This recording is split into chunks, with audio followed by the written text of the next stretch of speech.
Central. Brought to you by Titleist. Good evening and welcome into Golf Central. Kyle Robinson alongside Brandel Chambly and Notah Begay. And Brendan Steele is headed back to Augusta for just the second time in his career. Yes, he is the first winner of the new PGA Tour season. Let's get straight to the highlights and reveal just how it happened. We'll head out to Napa, California, and we'll start with the 54-hole leader, guys. Patton Kizzire had this birdie chance at 5. And we have talked so much, as they were in the telecast, about the wonderful stroke of Patton Kizzire. And of course, you see it right there in the pouring rain. And of course, this gave everybody fits, stops and starts for the last couple of days. Yeah, nearly 2-hour delay. They would come back out, and this is tee shot Notah at 11. Yeah, this was a hole players were taking dead aim at. Hole cut just about 7 or 8 paces over that water that you see there, and just judges it to perfection. What a great way to start out again. Tap-in birdie to get him to 18 under, and now he's up by 2. Let's move ahead to 12 and his second from the fairway bunker. Well, the finish line was in sight late on Sunday. You want to have your best ball striking at the ready, and well, he would struggle a little bit from tee to green coming in. Missed the fairway, then missed the green. But my goodness, what a stellar short game that he put on display. Struggled there at the 12th and made bogey, but coming in, there were few mistakes. Yeah, back to 17 under now, ahead to 14 and his third on the par 4. Yeah, you can see from the quick reaction there, does not like it at all, and for good reason. Comes up well short, over 15 feet left for par.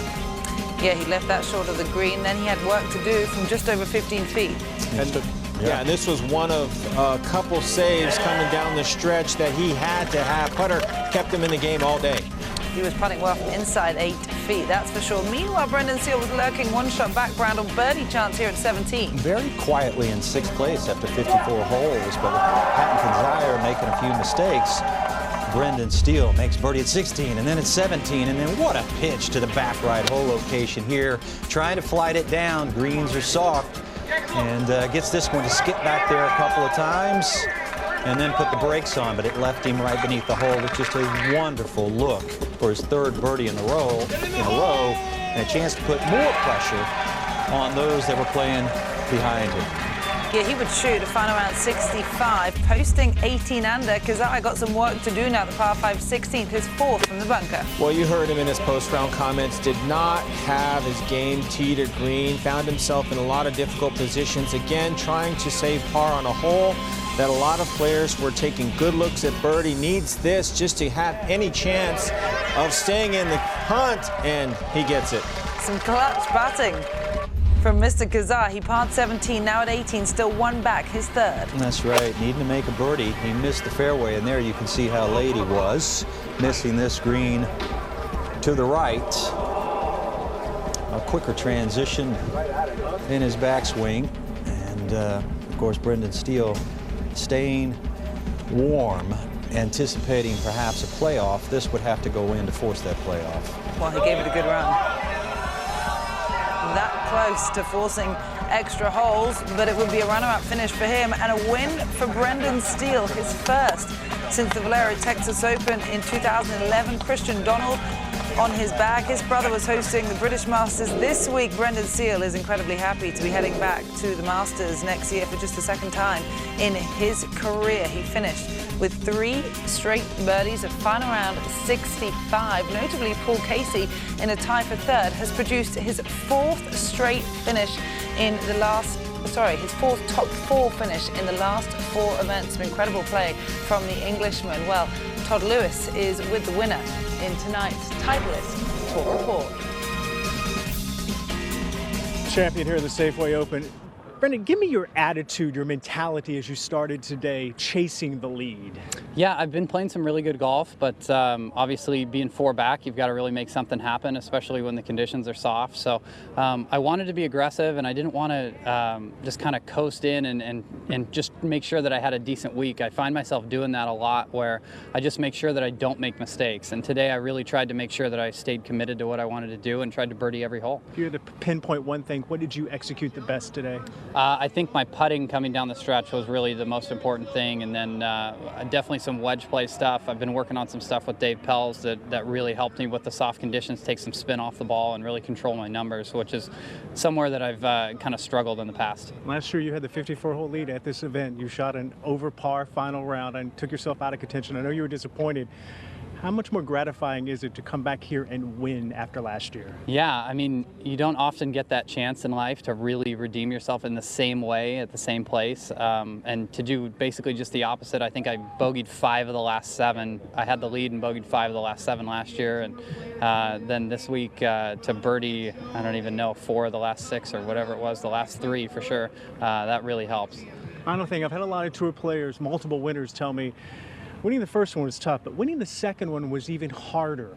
Was it that way for you, getting the second win now on the PGA Tour? Yeah, definitely. I mean, I'd be lying if I said that I thought that maybe I was only going to win once on the tour. I felt like my game was really good, and I put myself in position a lot, but didn't really execute coming down the stretch. And I thought maybe I'm just destined to have that one win and play a long career out here, but not necessarily keep winning. And so this one definitely feels really good.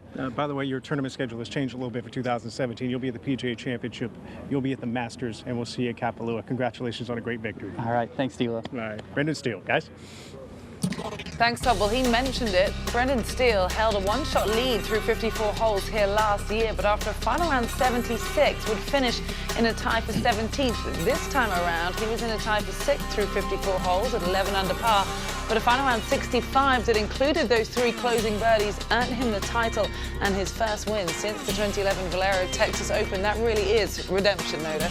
Yeah, it certainly is, and I find it very intriguing that one of the things he talked about was basically keeping the gas down as he tried to pursue this victory. And I think that's something that's changed over the last 15 to 20 years with the onslaught of young graduates from the web.com tour that come out here, they go for broke every week, they shoot at every pin, and it used to be that you could manufacture a win through experience and being a veteran, but nowadays you got to get out there, and regardless of where you're at and whether you've got 4 or 5 holes left, you have to finish strong, and that's exactly what Brendan Steele did, birdieing the last 3 holes, saved his best for last, hit almost 80% of his greens over the weekend, led the field in stroke game putting today, so he definitely finished with a flurry like he talked about. Such a difference psychologically between chasing and leading. He talked about staying aggressive. Last year he had the 54-hole lead, as that graphic just displayed at the Fry's. He also had the 54-hole lead at CIMB a few weeks later, didn't get it done. He had the 36-hole lead at the Memorial, at Texas Open. His best finish was tied for 13th. But by the time he got to the 16th hole, which you're looking at right here, that was his second shot from 247 yards. He definitely knew that he had a big fish on the line, and he was able to 2-putt for birdie at 16, make a birdie at 17, and then when he hit this shot at 18, he knew exactly what he needed to do, and trying to stay aggressive and being aggressive when the situation changes so dramatically is easy to say, very hard to do, but watch a guy put it all together, as you alluded to, and then birdie 16, 17, and 18 with everything on the line. His 12th event on the PGA Tour, he won. 140 events later, he had not won again, and again, doubt begins to creep in. And to see him overcome the doubt, to have a game plan, to be aggressive, and then to have it all come out, birdie 16, birdie 17, birdie 18, it is really fun to watch. And incredibly honest, saying to Todd Lewis, I'd be lying if I hadn't thought that perhaps I was only going to be a one-time PGA Tour winner in my career. Well, he's been awarded an incredibly impressive trophy, very typical of Napa. Maybe that's not the trophy, maybe that's just a barrel for him to take home. I think it is, guys. I think it is. I think it is. I think it's one of the barrels, or one of the mini barrels that they age the wine in out there. You know what? It's also the 6th straight year that this event has been won by a player with just 1 or none previous wins. And the last 3 years, the winner of this event has got all the way to the Tour Championship. We spoke about it earlier. This could be a good omen. Yeah, it used to be that, you know, maybe some of the better players or some of the more established players would take a little time off. I think they're obviously seeing that some of these players come out, use this as a springboard, get a head start, and I think over time you'll see more and more of the top players taking advantage of these earlier events. And I think if they don't, they're just going to fall behind. I mean, last year in the 7 events played in the fall, 6 out of the 7 were first-time winners, so it's a great opportunity for players coming off the web, trying to get their career back on track, or trying to get in that winners category again, like Brendan Steele just did. A lot is going to change for him. A lot is going to open up. He's playing with house money for the rest of the year, going to have a great Christmas, and regardless of what happens, he's going to Augusta. And he said that in his closing interview. First thing he thought of, he's heading back to the Masters. What a wonderful Sunday for Brendan Steele. Well, after posting 69 in all of his first 3 rounds, Phil Mickelson began today 6 strokes off the lead. He went low again. We will show you his highlights right here on Golf Central. Plus, Bernhard Langer was in the hunt for PGA Tour Champions win number 30 today. We'll reveal results from the SAS Championship when Golf Central comes back. Golf Central is brought to you by Titleist, the #1 ball at the Safeway Open. Titleist, the #1 ball in golf. Bushnell Golf and the Tour X. Slope technology when you want it. Tournament legal when you need it.